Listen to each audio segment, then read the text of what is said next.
It's refreshing, Connor. Sparkling water. That's not bad. Ham on tea.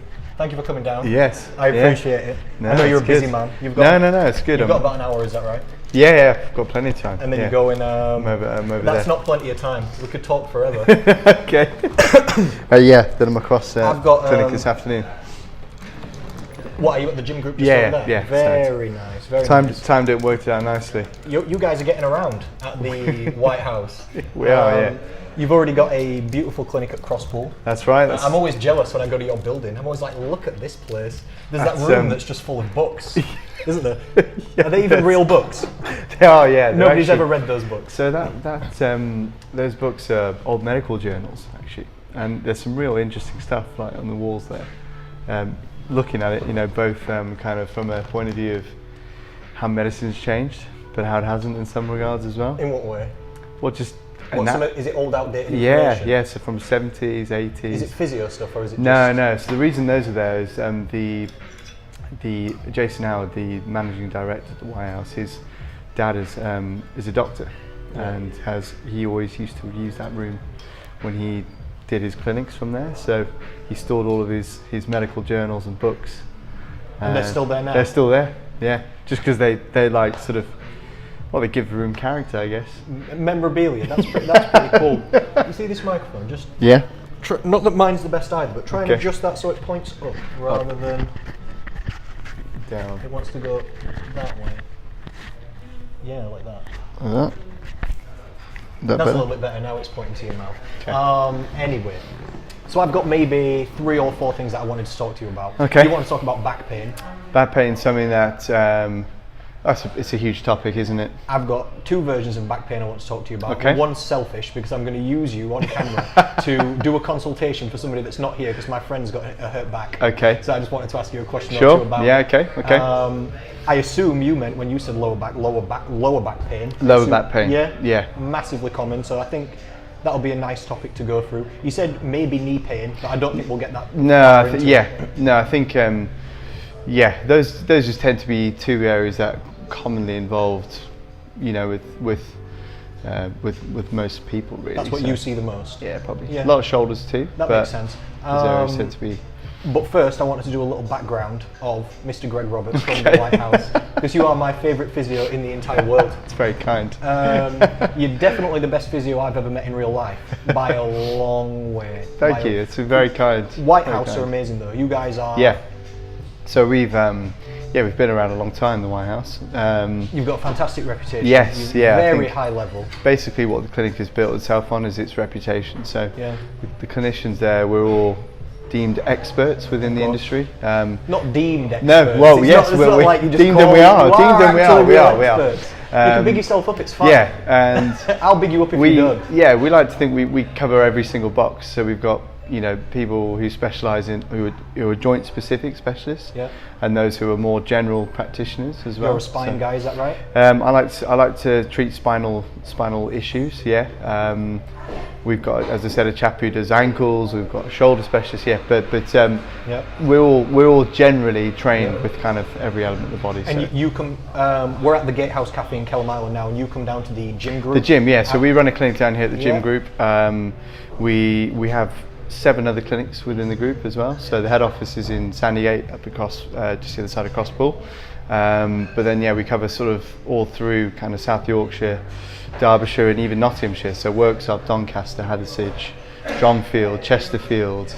We've got and I know good spread. You're not going to say anything about it, and you're not allowed. But there's another one. Yes, we've got as well. Yeah, so south side of Sheffield, it's our newest clinic, set to open in the beginning of April. So it's near my house. I'm excited. That's good. It's we're excited about it too. It's a huge, it's a good one for us. It's got huge potential, and I think it lets us kind of try and help people on the side of Sheffield that we get patients coming to us from there already, but it'd be nice to just bring things a little bit more local for them as well. So absolutely, that's why I said you're getting around. Absolutely. Spread the wings. Yeah, exactly. So that's good. That's beginning of April. So I suppose watch the space with that. We details of that will be out on our Facebook page, and I'll put it out on my Facebook page as well. Cool, perfect. The reason I found out about the White House is I used to be a personal trainer over there at the gym at Kelham Island. And what my favourite thing about personal training is the people you meet through it. Yeah. Because people who are willing to come for personal training and invest that time and that money and that effort in something. Yes. It's like that saying, how you do one thing is how you do everything. Exactly, yeah. These people are probably pushing forward in other areas of their life as well, Yes. whatever that might be. Yes. So I meet some really amazing, interesting people. Good, yeah, yeah. One of them owns a business just back there, not too far from here, called Dan Kavanagh. It's Ignition. I know Dan. Of course you do. Yeah. Because he does your online stuff. He does, For the yes. White He House. does some work with us in basically our online IT. Yeah, stuff, online really, stuff. Yeah. So he was my client at the gym group. I was talking to him about how physios are like rocking horse shit. Or good, well they're not, but good ones are. It's like, it's almost as bad as personal trainers. Yeah, like any industry, I guess there's good and bad ones, and it's disappointing. Yeah, it's annoying as well. It is. It's something I think in professions like ours, we are always going to have this kind of battle to try and differentiate ourselves from the good and the bad, the ones who give out poor information, the ones who... In personal training it makes sense because the qualifications are fake. Yeah. It's like you can just download just like a Groupon, £20 level 3 personal training qualification, and off you go. GCSE level, multiple choice. You don't have to see no one, you don't have to prove you can exercise, they don't teach you how to build programs, nutrition's cancelled, that is not a real thing. Now you go. And that's it, off you go. Now you can Job help done. people. Now you can help people. So it's absolutely ridiculous. But that's not true for a physio. No, so all you have to go through university. Yeah, that's right. So we all have to train through university. So it's a BSc Science Honours degree. You can do it various ways, full time or part time, but it's all through university. So I suppose in a way that makes it more frustrating. That's why I think when you hear about. Because it makes more sense for bad personal physios or lazy physios or physios who are perhaps giving out incorrect information to people.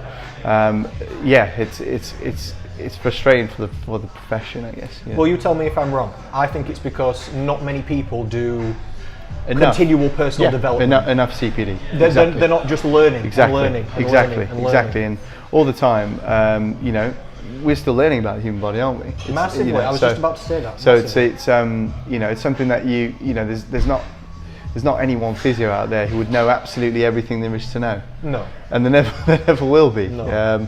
So you tend to find in the physio world, you'll get people who sort of go off and pioneer one particular thing and try and they'll have their special interests. But again, even so, they still might be missing out on things that they're perhaps not sort of looking at. I guess it's so broad, isn't it? Yeah, that's one of my favourite things about nutrition is all the things we don't know. Yeah, absolutely. Because what I teach in nutrition now is the opposite of what was deemed correct 10 years ago. Yes. Like if you went back in 10 years ago, calories wasn't the main variable for fat loss. Healthy eating was. That's it. People thought you could ruin your metabolism. They thought starvation mode was a real thing. There's all these things. Huge. And now it just changes and changes, and there's still so much unknown about nutrition and physio is the exactly the same. So a common one that we always hear about is in the past people might have had back pain.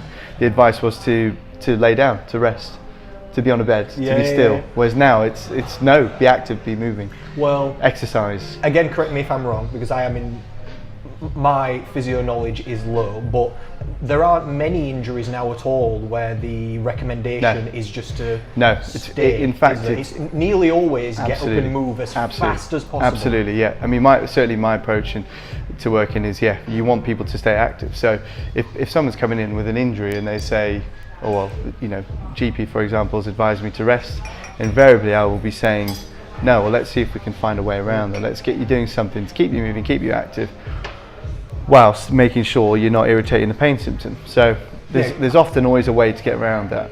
I heard about a guy, a friend of a friend sort of thing, had like some hip replacement thing. Maybe like just awful operation, just like as invasive as it can be. We'll get your hip. You don't need that hip no more. They just chop it out. Put a new one in. Put a fake one in. So commonly done. The next day, they were trying to get him up and moving straight away on crutches. I'm like, let him chill. I'm thinking, whoa. This is it, and we found. That is a very good example actually, because those operations are so commonly done. Hip and knee replacement, so commonly done. I think people, I can't even imagine what a knee replacement's like.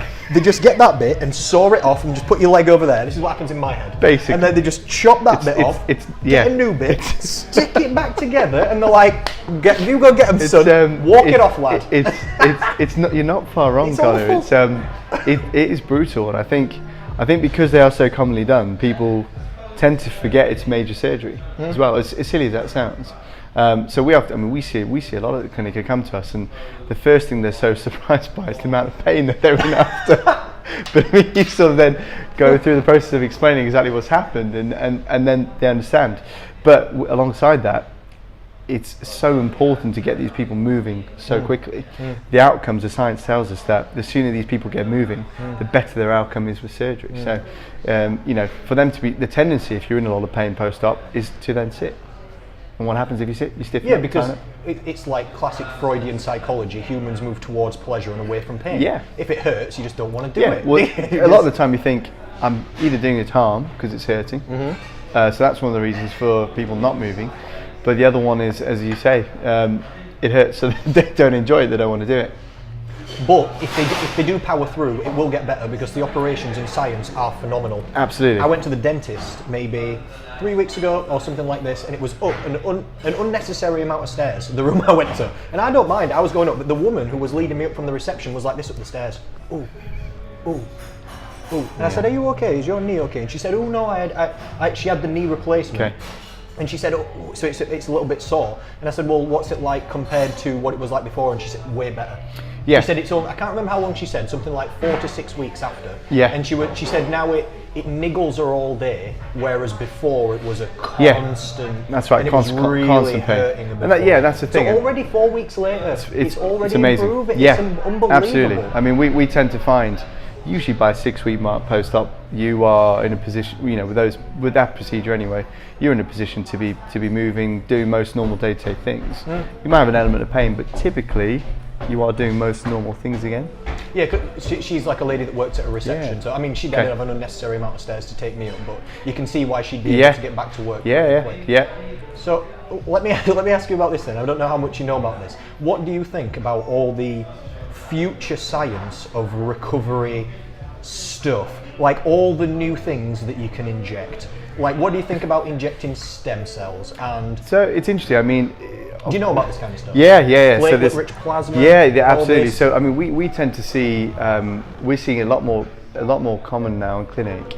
People having PRP injections. You've heard of those? So obviously it helps to regenerate tissue, or it's believed to regenerate tissue. So we are seeing. That's why I'm asking you. Yeah, clinically we've seen this used quite a lot for sort of. Is it available in England?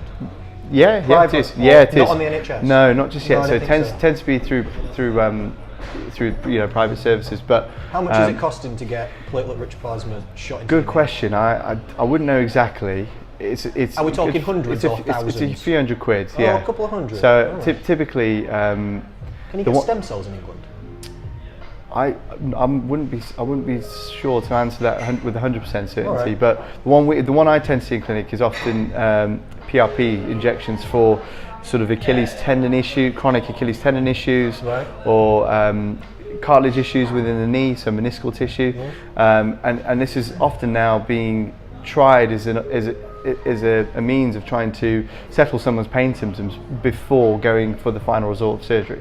So it kind of, it's trying to avoid people having to go under the knife if not required. But yeah, I mean, it's some interesting stuff, some really interesting stuff. It's the future now, yeah, it is. Isn't it? The testing and I think we're only going to see more and more of that coming in to I suppose to our mainstream, medical services, because I suppose at the end of the day, some of that would be more cost effective than operative procedures, right. And I guess. If you compare something like PRP injections for a knee, for a cartilage within the knee, you're a few hundred quid compared to maybe having an arthroscopic operation, which you're looking at a few £1,000s. So the difference is there. But in terms of the outcomes, I think in terms of the outcomes, I suppose that's where they need more time to see: is it better than an op, or is it worse than an op, or is it combined? Yeah. Absolutely. But do you think there's good potential in those kind of things? There is, yeah, for sure. I mean, I've certainly seen some good use of it in clinic myself, and I mean, I know there's some fantastic sort of sports medicine consultants out there who are using these treatments with regularity with real good effect.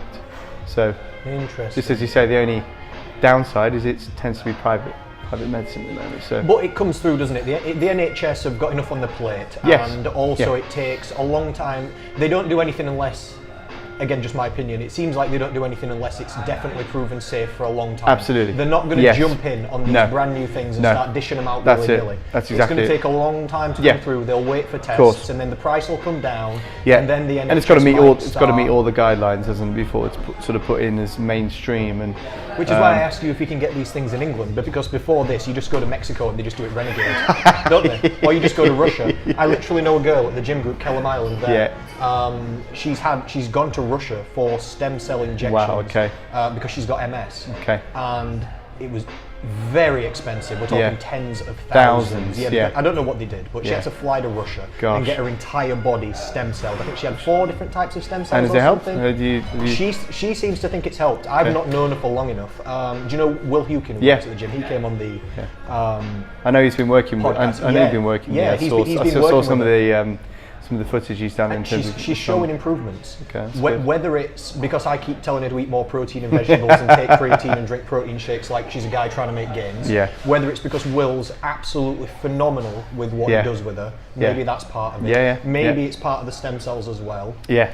It's when you're hitting it from every angle, it's hard to tell sometimes. That's the difficulty. But what are you going to do? Hit it from less angles? No, of course not. That's the thing. You want to give yourself, certainly with something like MS, you want to be able to give your body every opportunity and every opportunity. She was degrading and now she's improving, and I think that's fantastic. Unbelievable. Yeah, phenomenal. Any sort of improvement, phenomenal. Yeah, absolutely. Yeah. Do you know about this other? I was going to say as well. Like with it being Renegade, it just clicked another thing in my head. There's an injection that people are using that you can buy on Amazon called BPC 157. Okay. You know this? No. Okay. Never mind then. And for? Healing joints. Okay. It's supposed to be a peptide that's like a specific string of amino acids. Okay. That's the self-injected as well. Self-injected. This is why I'm saying it's Renegade. This people are just buying this. You can just buy this online. You can just jab it in. I was just going to ask whether you think that's a good idea or not. If you don't know about it, that's probably a bad sign. I would. Yeah. I mean, I would tend to say no to patients along those until these things are proven enough. But I suppose you see the thing is if people are in pain, sometimes it can be desperate. My advice would be see a physio, see a clinician, be assessed properly first. And go from that point of view. But you're right. I think there's always going to be these sorts of products appearing because science is rapidly changing all the time, and people are trying things all the time, and anything to kind of I think when you're in pain as well, people are willing to try anything sometimes. And that could be good or bad. And well, it's nice that you say that because I'm going to flirt with you a little bit, so don't watch. But I think you remind me of the physio version of me. Okay. Because I try and only stick to things that are proven, stick to things that are safe, but still be open-minded, still try and learn about different things. This is, in my opinion, why you're a good physio. Like I said, originally, you were recommended through Dan Kavanagh at Ignition. I came with a client called Dan Middleton, who I'm still friends with now. Dan, He's still doing great. Good. He's still doing great. He's way more jacked than me, and he's still one of the nicest guys that has ever existed. Huge transformation with him as well. Yeah, he's still trying hard on his food, and that's a lifelong battle, isn't it? So he's doing all he can. Anyway, he's still doing well. And I'm well known for talking too much and asking a lot of questions. So when I meet people, it's the first time we met as well. I remember this vividly. Try and just ask a few questions on the sly, just to see if this Gregg guy knows what he's talking about. Do a test of me. Yeah, but of course, I'm taking my clients to come see you guys. Of course, I'm going to test you. Yeah, that's it. I'm glad I passed the test. Of course you did. You passed the test by admitting that you didn't know the answers to some things. Because I can't remember exactly what I asked, but I asked you a question on purpose. And I seem to remember it was something about pain, and you didn't make up an answer. You admitted that science is not necessarily there yet, so you weren't quite sure. It could be this, but I'm not exactly sure on that thing. And I thought, okay, good. This is a guy that's instantly you're willing to admit what you don't know. You're not pretending to be a magician. Or a wizard. No tricks up my sleeve. Or that you're the Jesus of joints. You've got magical healing hands. Or something like this. I asked you something about that kinesio tape Yes. as well. Yeah. Because back then, I don't know if listeners at home will remember as well, but it was the Olympics around that time, just before Every that. single and athlete had it everyone, on. headbands, Everything. kinesio tape, anything you want, wristbands, it can be whatever you want, it can be anything. And people were saying it's like, cures cancer. That's how Bill Gates got like rid of malaria from Africa. That's what brought Jesus back from the cave on the third day. It's all just this Lots tape, of bro. claims. Yeah. Tape it up, Yeah. carry on. So I just said to you, what's the deal with this tape? And you were like, yeah, well, it just kind of because you were using it on Dan's shoulder. That's right. And you just said, well, it's just going to help pin his posture back there to kind of where it should be, and just let him feel when it's sagging, exactly. just as like a. Almost as a prompt. Like a trigger, just that's because it's like a stretchy band, isn't it? You can he's it pulls on your effectively skin. in that instance, he was effectively still doing it himself, but all the tape was giving that sort of feeling, that assistance, Like a little bit of feedback. A little bit of feedback, exactly. Hence kinesio. But I mean, that is something we see an awful lot of it, unless it's often being applied in the correct way. Then it's invariably pointless. Removes toxins. Take 2 seconds yeah. of your sprint time. Anything you want. It can be hugely placebo if it's not, if applied in the right way. It has some brilliant benefits. But foam roller was the Jesus before kinesio. So again, foam roller is an interesting one because people still push out the use of foam roller now. A lot of the recent research is telling us that actually the benefits of it are only very small, little effects on the neural system. Okay. So it doesn't actually impose an effect on the tissue itself, but it sometimes just helps to desensitize the area slightly. Yeah, it doesn't. If it did something to the tissue with a foam roller, what would happen when you put a 200 kilogram bar on your back for squats? It would destroy the muscle. Yeah, exactly. If you could manipulate the muscle just Yes, with like a bit of as foam, easily as that. with a bit of foam, it's called a exactly. foam roller. It's in exactly, name. exactly. You wouldn't be able to weightlift. You'd be a jelly man. It wouldn't work out properly. No, this is it. So I think. What about that thing with the fascia as well? Yeah, so fascial release as well. I mean, again, there's a lot of tissues that they are so structurally robust and strong. There's no way that hands can implement change on them. I've squinted and half not watched, but I've seen on YouTube surgeons getting through fascia with a scalpel and hacking at it like it's wood. Yeah. Like, I think the one that you tend to sometimes see quite a lot of is a psoas release, which is a deep muscle through certain parts of the hips.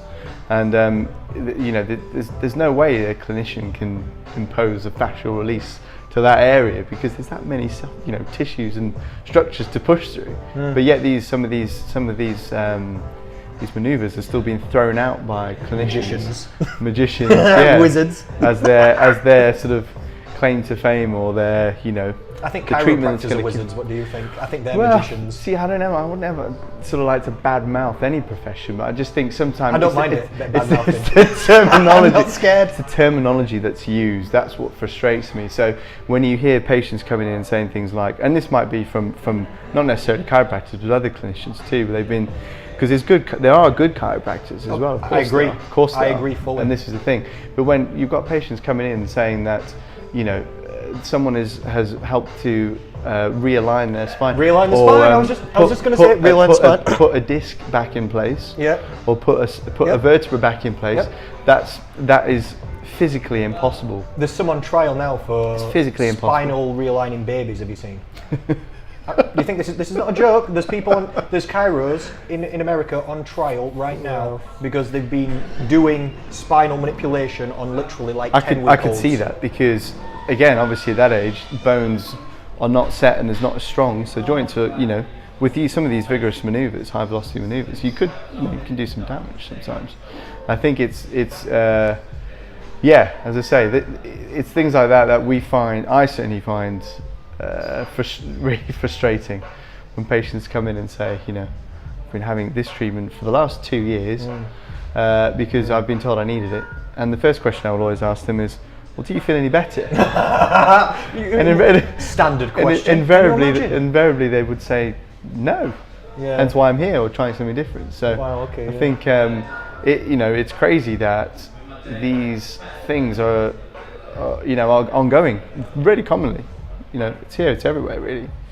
And that as we talked about before earlier, it's difficult to kind of try and, as a physio or an osteopath or a chiropractor, to kind of have your own reputation and sort of make sure that you're sort of pushing yourself out of the crowd of good and bad clinicians, I guess. Yeah, but the worse everybody else is, the easier it is to stand out. Yes, that's true. Because you actually help people. Yes. When they come to you, assuming they do what you say.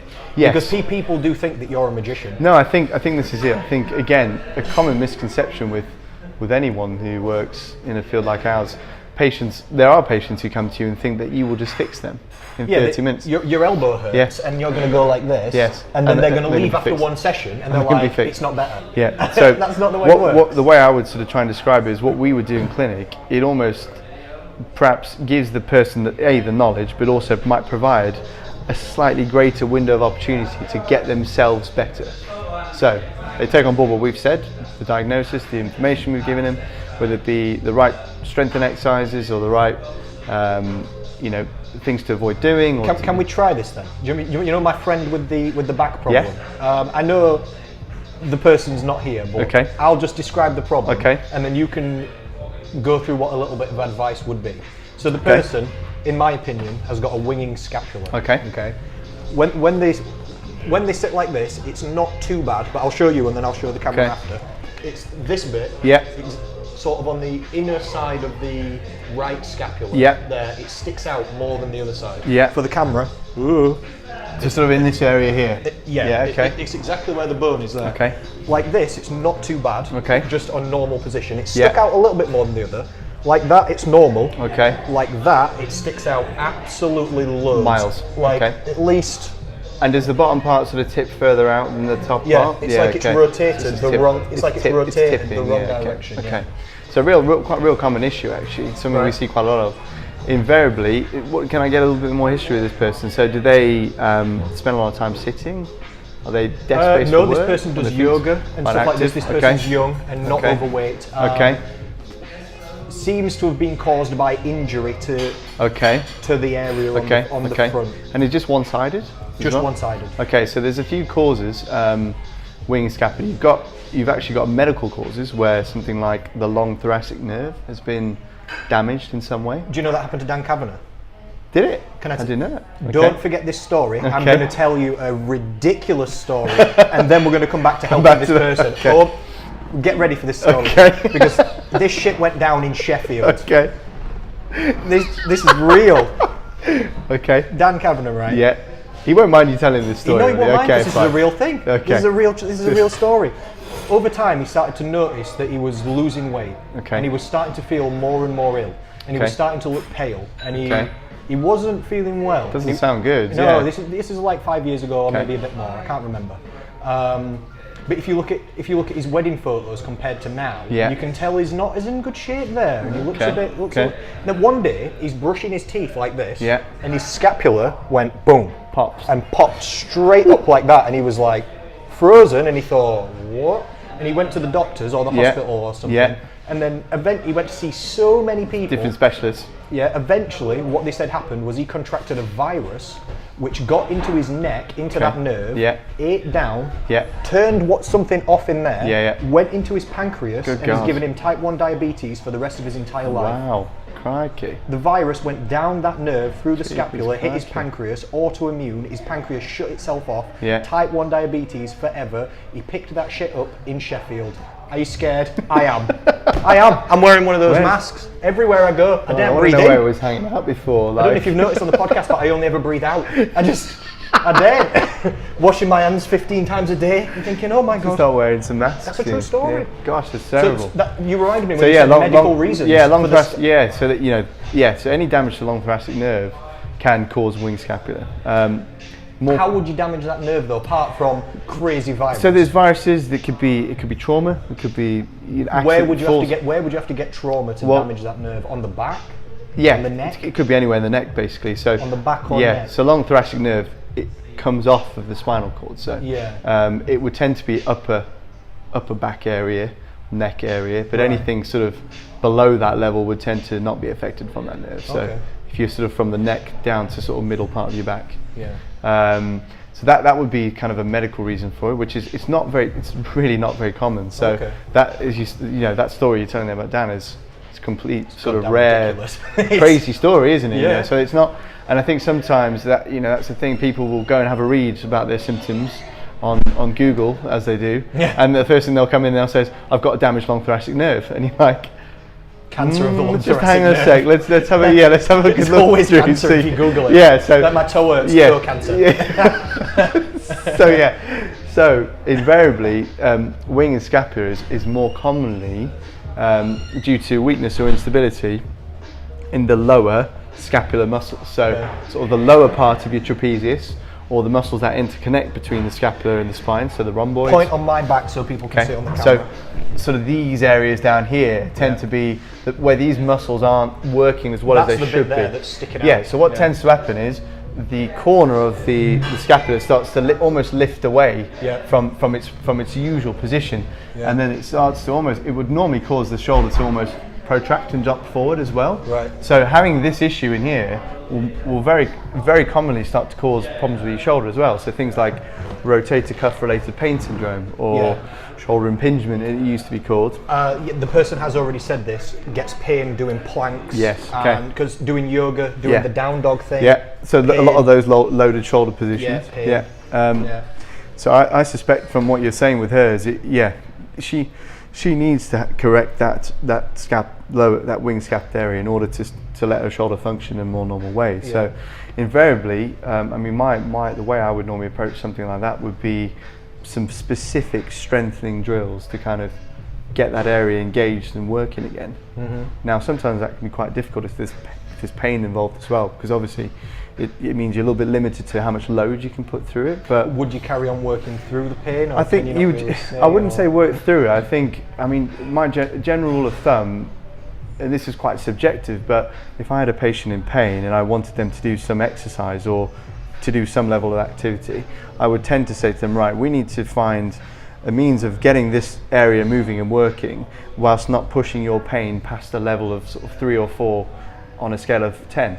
So not anything above that. So, so a little bit of discomfort. Some discomfort is fine, because it needs to be worked and moved. Exactly. The more you ignore it, the more you leave it, the weaker it's going to get. That's true. It's going to become more unstable, That's which can lead to more issues. So, you know, people often use this term no pain, no gain. Now, to some extent, yes, because you've got to work to get something stronger. But at the same time, you wouldn't want to be overcooking it so much that you're actually causing other issues and more pain. It is quite subjective to say measure your pain on a scale of 1 to 10, because everyone's 7 out of 10 is different, or everyone's 3 out of 10 is different. But as a general rule, 3 or 4 out of 10 is manageable discomfort. So that's, I wouldn't like to say the safe zone, because it might not, you know, but that's a safer zone to sort of work in, and that's what I was sort of always try and sort of encourage my patient. If you've got some pain, whether that be anywhere, with obviously the example is this area, but if it's any area of the body, that we wouldn't sort of, that's the scale we want to kind of try and target towards, so we can get it moving, get it working,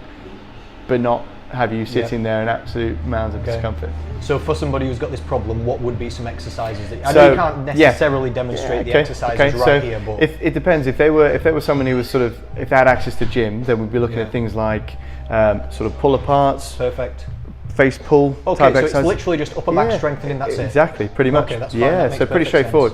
sense. If they weren't someone who, you know, it all depends on level of activity. So if there's someone who's just happy to sit at their desk all day at work, well then we'd be looking to get them doing things like those sorts of movements, but with resistance bands or with some lighter weights to begin with, and just kind of build it up. And then eventually you would want to sort of make sure you had the whole mechanics of the shoulder working nicely. So you were talking about her example of it being certain planes of movement, so we then look at all those it's movements. not so bad down, it's quite bad there, coming it's up not so bad at the top as you go through. So that's a bit what I was talking about. It can lead to things like rotator cuff irritations.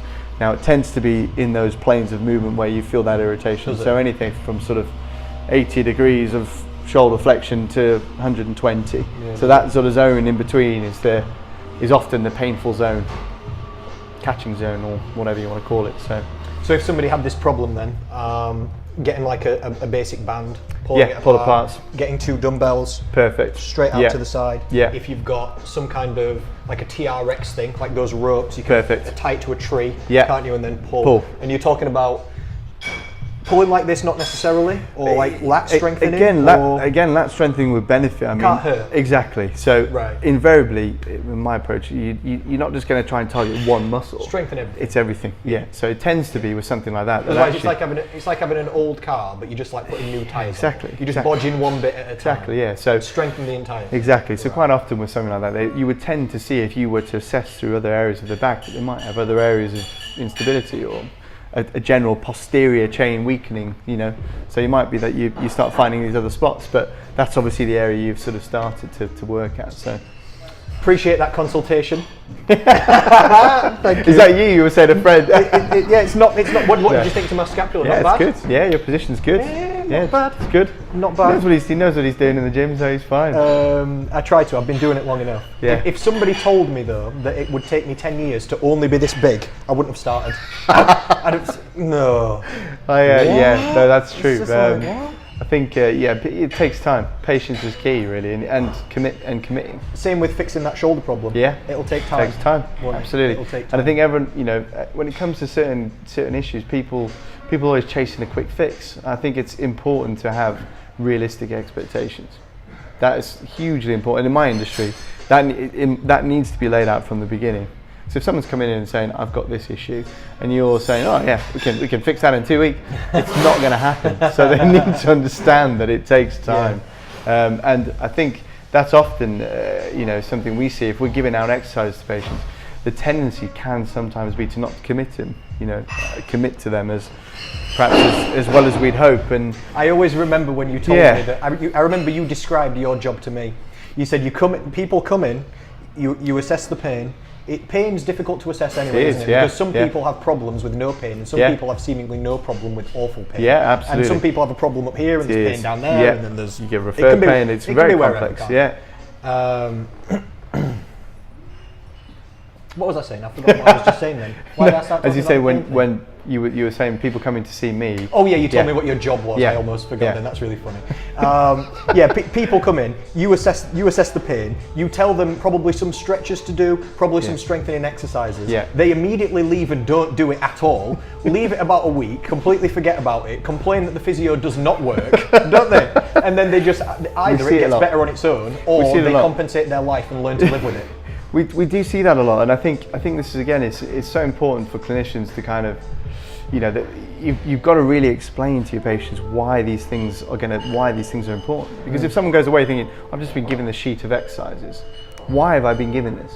What is the benefit of this? Rather than actually understanding. So I tend to find that sometimes my patients might say that I talk too much, but I like them. That's why I brought you down. I like them to understand. Come on down, sir. I like them to understand. They've got to understand, because I think gone are the days where it's a case of people have got to take responsibility for their own health, and they've got to want to get better as well. So, and I suppose thankfully, I tend to find it, as a physio working in private practice, that often is the case, because people are paying, so they want to get better. They've come to see you. They've got more skin in the game. Is that what you mean? Yeah. People who pay private, they try harder. Well, I wouldn't say no, because I think the NHS provides physio services for all, and without that, we would fall down. It's an amazing service. Of course we would. It's phenomenal, and I think. I'm not saying that people would try hard in a private setting whatsoever, but you tend to find, it's like this: if you're going somewhere and spending your own hard-earned money, you don't want to be wasting your money, do you? You want to make sure that you're getting. We don't mind wasting the government's money. You want to make sure it's worthwhile, isn't it? Just burn it. But yeah, that's so. I tend to find people generally, if we get in the clinic, and there's all sorts of things. There's ways we can help with that. So I mean, at the White House we have a system which allows us to kind of add these exercises, send them via email on an app. It comes with videos, the instructions, everything's there. So there's that good kind of perfect. So it's not kind of a printed out sheet that gets lost or anything, but it's a personalised individual program really, which helps to I think helps to just kind of instill that people will get on and do it, basically. Try to anyway. Yeah, it's difficult, isn't it? That's my job as well. Getting people to do the things they know they should do anyway. Yeah. Isn't it? It's difficult. And I think deep down everyone knows that. I just think sometimes we we as humans, we like to do things the easiest way possible. Of course. And often that involves less effort and less time. So, it rarely yields the result people want. No. I constantly have a quote in my head, and it's hard choices, easy life, easy choices, hard life. There you go. And wise words.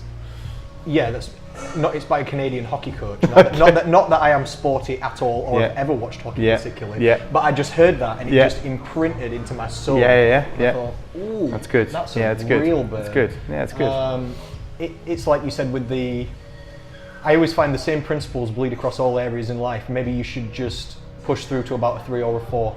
Like with fixing the winging scapula, maybe sometimes you just got to do what you don't want to do sometimes. Yeah, I think so. And if you could grind yourself into the floor and you could make it awful, but maybe if it's just a 3 or a 4. And I think that's the tricky thing, because pain, talking about pain is it's grossly debilitating. It affects people in so many different ways, and often the last thing anyone in pain wants to be doing is something that causes more pain, or something that that's so true. Yeah, so it's difficult, and but paying for it. Absolutely. So this is the thing. Pain. This is where the understanding needs to be there as to why this is a beneficial thing to be doing. But pain causes growth. Yeah, doesn't it? Yeah. It's, like you said, not always, and there's extreme ideologies is never the best idea in life. Never swing too far one way, but. So I've got a tattoo there that says conflict is the father of all things. Okay. It's like another way of saying what doesn't kill you makes you stronger. Like Nietzsche's saying. Yeah. If you don't ever try and you don't ever experience a little bit of discomfort, nothing good ever happens inside the comfort zone, does it? So you've got to push through. You got to push yourself. We've been talking for ages, but you want last thing we'll do then is we'll just chat for a few minutes about lower back pain. Then. Yeah. So I segued the conversation and stole it, and we went through to some upper back pain. This lower back pain thing, it's massive for everyone. Yeah, it is. I coach mostly women. Yeah. I reckon 75% of them have got back pain. Back pain of some sort. They're just the ones that tell me about it. and quite often it's, I think quite often people, when they've had back pain, they seem to believe that they have this area of weakness that they're going to have to cope with for the rest of their lives, which is incorrect. And that's not right. It's not. It is something that we should all be able to be rid of. I'm talking about generalized back pain, so kind of non-specific, non-medical emergency back pain. So like you've not got an injury specifically. Yeah, exactly. So you typically we would sort of call it mechanical back pain, or to say non-specific back pain is the kind of the diagnosis that's given. It's the sort of stuff that you go to your GP for, and they might sort of do a quick assessment with you and prescribe you some painkillers for 6 weeks and send you out the door.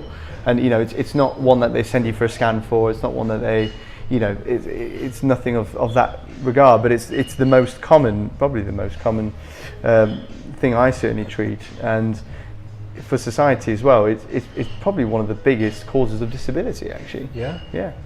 And what are you going to say are the causes of this back pain then? Obviously multifaceted. I can think of about. There's all sorts of causes. I would say invariably 90% of the causes would tend to be soft tissue related, or something to do with the way that you're moving or using your back. So whether that be muscle weakness, instability, it could be that you've got an area that you've had previous trauma to that's never kind of healed in the right way or settled in the right way.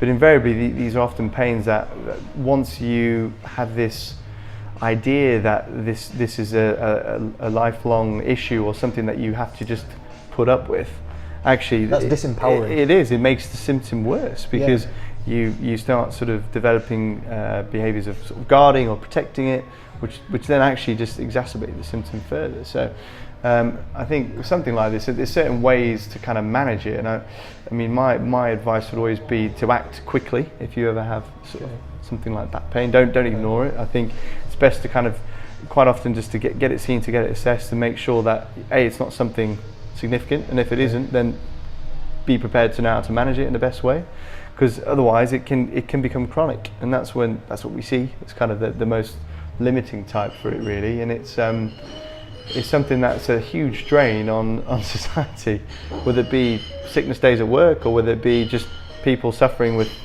something they ought to not have to be suffering with.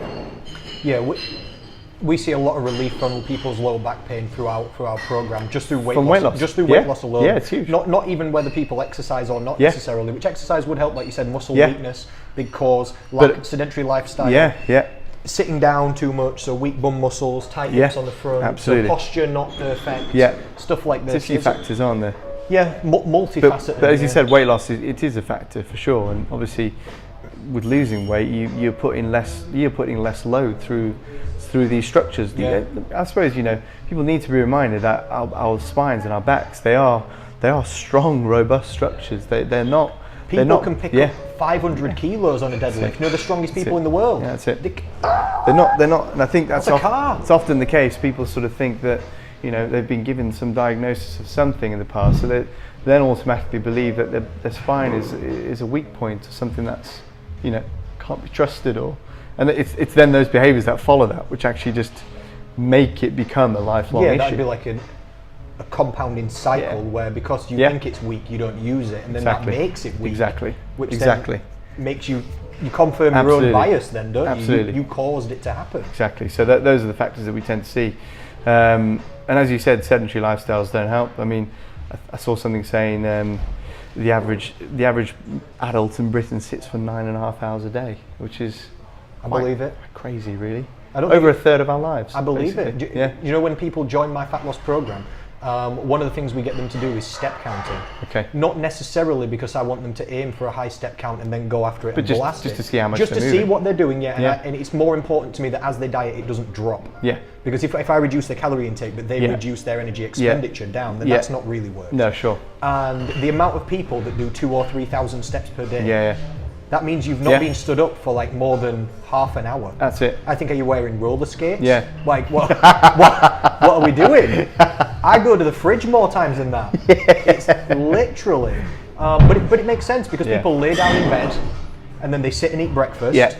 And then they sit in the car in traffic, and this is no one's fault. This is Western society. This is no one's fault. Sit in the car in traffic, sit in the office, sit in the canteen at lunch, sit back in the office, sit back in traffic, sit and watch telly after a hard day at work, sit and play with the kids, sit and talk to the wife or husband, go lay back down in bed. Absolutely. Yeah. It's a cycle that's followed, isn't it? And it's trying to break that really, and it's trying to change those behaviours. That's what I have to do with people, and it's quite difficult sometimes. And it's not necessarily people's fault. Sometimes you've just got to take jobs, and most jobs are. My job's sedentary. I'm doing it now. This is it. Honestly. So, which I like pointing that out because I'm just like everybody else as well. But I walked here. I don't have to. No. It took 1 hour. And then I'm going to talk to you for an hour, and then I'm going to walk back. It's going to take another hour. Admittedly, not everybody has the time for that. So again, it's different things for different people. It is, and it's but I block out time specifically to make that happen. So I think you've got to find some sort of routine of trying to get on and do these things. Otherwise, it doesn't happen. I say routine, but you've got to build it into your life somewhere. It's got to be a habit. It's got to become normal. Naturally, it will not happen. The Western world that we're in is not set up for activity level to be high. It's just not. It's the same as I explain to people with food. It's harsh to say, and it's sometimes harsh for people to realise, but there's never a time that anybody in this country for 1 week can say, that exercise stuff, fuck it, I don't care, I'm not doing any of that, and that food, I'm going to have all of it. If you do that for 1 week, you have gained significant fat by the end of the week. If you just decided, this week, I'm just going to eat not even that I'm going to gorge, I'm just going to eat what I fancy. It's just, I don't know, they call it mechanisation of society in studies. It's just robots do everything for us, don't they? They don't even open his own tins. We've got electric tin openers now. It's ridiculous. Everything's done. And then you can get delivery McD's. I felt the BMI of the nation go up by 1 point as soon as they introduced. You can get a double sausage egg McMuffin and you haven't even got out of bed. If you tip the guy a $5, he'll definitely bring it to your bed. I dare anyone to try it, he'll definitely do it. That kid on that... What are those bikes? Deliveroo bikes. He wants that $5. He wants the small $5. Absolutely. And this is I suppose the problem. I mean, it's interesting because the flip side of that, I think I'm certainly seeing there are people as well who are. It seems in society now that people are also trying to look after themselves a bit better as well. I agree. think it's because there's people like yourselves and other people out there who are doing great work to try and inform general population of kind of what we ought to be doing. I think You know, at the end of the day, we only get one life. We have got to kind of try and make the most of it. Yeah, we only get one body, don't we? As far as anybody can tell. Yes. Yeah. Some people might disagree, but as far as anybody can tell, you get one go, you get one body. You can't swap, you can't change. That's it. Now you can chop out bits. And you can put new metal bits in. Yeah. But it's why I always try and like my fat loss program and your work as well. Your work's not to fix people's joints. Downstream from that, it's to get rid of pain, and then downstream from that, it's to make people happier. Yeah. It's the same for my job as well. Yeah. It's people want to lose weight, but no, they don't. They want to lose fat, but no, they don't. They want to be slimmer, but no, they don't. They want to be more confident, but why? To be happier. Yeah. It's always trickling downstream to try and make people. It's the same sort of goal, really, isn't it? So. Always. Yeah, always, and it is difficult. Like you say, the world's not necessarily set up for that either. Yeah. And the human brain's not even wired for happiness, it's wired for survival. Yeah. So you've got to put in effort for all these things. You've got to create a happy life for yourself, and you've got to create a body that works, and you've got to keep on top of it. Yeah. You do have to take it into your own hands, because if you don't, then you'll get used as a pawn in somebody else's game, and it will be McDonald's game. Well, they're winning so bad, they're monopolising the world. This is it. I think that's, you know, sort of coming down to, as I said, these beliefs that, you know, something like with low back pain, if you've got it, that's it. You know, that's something you got to live with. But it isn't. There's always something that can be done. So it's, just trying to change. Yeah, and it all goes together, doesn't it? Like, say you did a little bit of weight loss and it relieved the lower back pain as well. Yeah. It's just compounding, isn't it? It is. You remind me of. There's a lady that works with Emma Stewart over at the gym there, and she was laid down on a bench doing 10 kilo dumbbell press in each hand. While she was doing this, after she put it down, she was like, "Ooh, that was heavy." And then she realised that that's the same amount of weight that she's lost so far. Yeah. And then she said, "I was carrying this round all day. Unbelievable. No wonder my back hurt and I was tired." Yeah. That's what she said. I know, it just gets me in the soul. When she realised, she said, "I used to carry this round all day. No wonder my back hurt and I was tired." Yeah. And I thought, you're absolutely right. Incredible point, really, isn't it? I think... when you have to sometimes put it into context of things you can actually imagine or hold, rather than just someone saying numbers to you, because it doesn't often kind of hammer home, really, does it? Well, thank you for coming down, Greg. It's been brilliant. Let's just, if people want to, tell us where the White House is. Okay, so the White House, our head office is up, as I said, Sandygate, just in between Crosspool and Lodgemore. It's near Claremont Hospital. That's right, literally right across the road. So that's our head office. We have got clinics in other parts of South Yorkshire and Derbyshire, as I said. People can come and see you personally? Yes, they can, so they can see me here personally. The White House has got a website, what is that? They have, it's the White House, whitehouse-clinic.co.uk. Whitehouse-clinic.co.uk. You do not have a Facebook page. We do. No, I mean you. Oh, not personally. It's a mistake. No, not personally. It's a mistake. Yeah. I'm expecting this video is going to get twice as many views because you're way more jacked and better hair than me.